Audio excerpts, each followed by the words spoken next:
Assalamualaikum dan salam sejahtera. Kembali bersama saya. Berita yang ingin saya sampaikan pada hari ini bertajuk budak sekolah antara 11 umat Islam yang ditahan mabuk.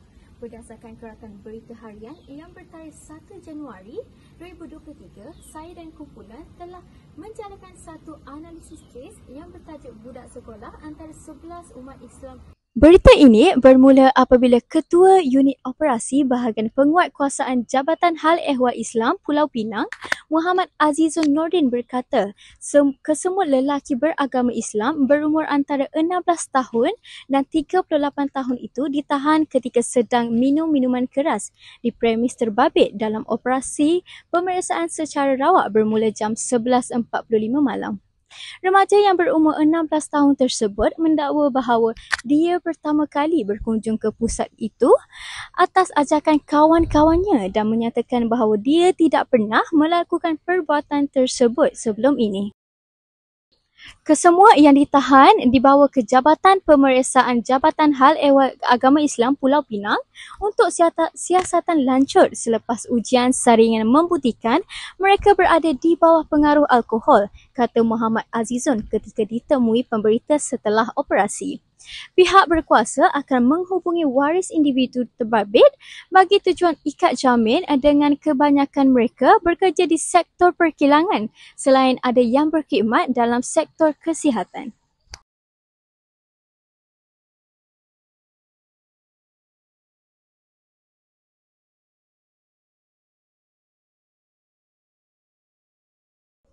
Operasi yang berakhir jam 3 pagi itu mendapati beberapa daripada lelaki terlibat datang dari kawasan yang sama, antaranya dari Batu Kawan, dan seorang daripada mereka turut membawa wanita warga Indonesia berumur lingkungan 20 tahun.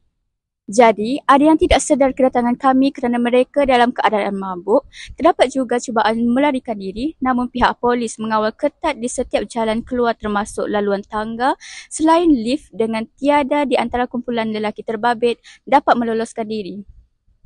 Berita di atas sesuai dengan definisi delinkuensi yang bermaksud seseorang remaja yang melanggar peraturan dan undang-undang atau berkelakuan seperti yang tidak boleh diterima oleh masyarakat.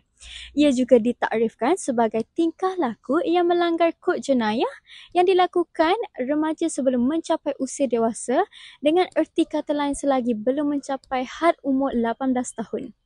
Terdapat beberapa jenis delinkuensi, antaranya ada delinkuensi individu, delinkuensi berasaskan kumpulan, delinkuensi situasional dan delinkuensi sistematik. Menurut berita di atas, kes ini dikategorikan sebagai delinkuensi berasaskan kumpulan iaitu berlaku dengan bantuan orang lain dalam sesuatu kumpulan.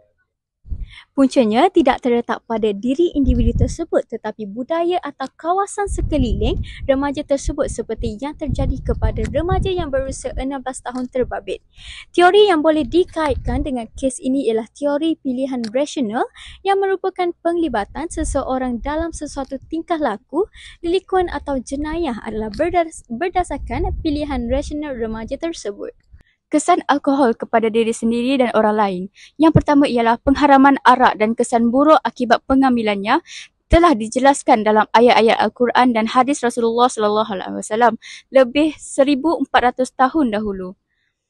Antara kesan-kesannya yang disebut ialah berpaling daripada ketaatan kepada Allah seperti meninggalkan solat dan berani melakukan maksiat, boleh menghilangkan akal serta menyebabkan kebencian dan permusuhan. Ayat-ayat Al-Quran tentang pengharaman arak diturunkan dalam 4 peringkat dengan mengambil kira orang-orang yang masuk Islam ketika itu masih lagi kurang imannya dan agak sukar untuk melepaskan tabiat kegemaran mereka ketika jahiliah. Apa itu alkohol? Alkohol merupakan cecair yang mudah terbakar dan memabukkan yang terdapat dalam minuman keras. Terdapat banyak faktor utama yang menyebabkan remaja untuk mengambil alkohol. Yang pertama ialah hubungan antara keluarga. Kemana tumpahnya kuah kalau tidak ke nasi? Bagai ketam mengajak anaknya berjalan. Begitulah sikap remaja yang menginspirasikan keluarga mereka untuk melakukan perkara tersebut. Faktor yang kedua ialah faktor persekitaran. Seperti yang kita tahu, arak ataupun alkohol mudah didapati di mana-mana sahaja dengan harganya yang sangat murah. Periklanan ini menarik mereka di sosial media untuk mereka mencuba dan tertarik untuk merasai rasa arak. Faktor yang terakhir ialah faktor sosial. Seperti yang kita tahu, remaja sangat rapat dengan rakan sebaya mereka. Oleh itu, pengaruh rakan sebaya merupakan faktor yang sangat terbesar untuk remaja mengambil alkohol. Mereka ingin menunjukkan kehebatan diri dan mencuba sesuatu benda yang baharu. Setiap masalah pasti ada jalan penyelesaiannya. Oleh itu, terdapat beberapa strategi yang boleh kita ambil untuk mengelakkan remaja daripada mengambil alkohol. Strategi yang pertama, remaja boleh gunakan masa dengan mengikuti aktiviti yang dianjurkan oleh pihak sekolah. Selain itu, remaja boleh jauhkan diri daripada tempat yang menggalakkan pengambilan alkohol seperti kelab malam dan bar. Dan strategi yang terakhir yang boleh saya simpulkan di sini ialah remaja perlu mendekatkan diri dengan pegangan agama yang mengharamkan pengambilan alkohol. Pesanan kepada diri sendiri dan orang lain. Untuk diri sendiri, saya akan melarang diri saya sekeras-kerasnya daripada mempunyai keinginan untuk mengambil minuman keras kerana ia merupakan sesuatu bentuk perbuatan yang tidak mendatangkan sebarang manfaat kepada diri sendiri. Mereka yang berumur bawah 18 tahun juga tidak seharusnya terlibat di dalam gejala yang tidak sihat ini dan perlu tahu risiko yang mereka hadapi akibat dari corak pengambilan alkohol mereka. Sekian daripada saya, Amalin Iliana binti Syed Ahmad, bernombor matrik D2023 1106-758. Sekian liputan daripada saya, Nur Afira binti Tipo, nombor matrik D2023 1106-784.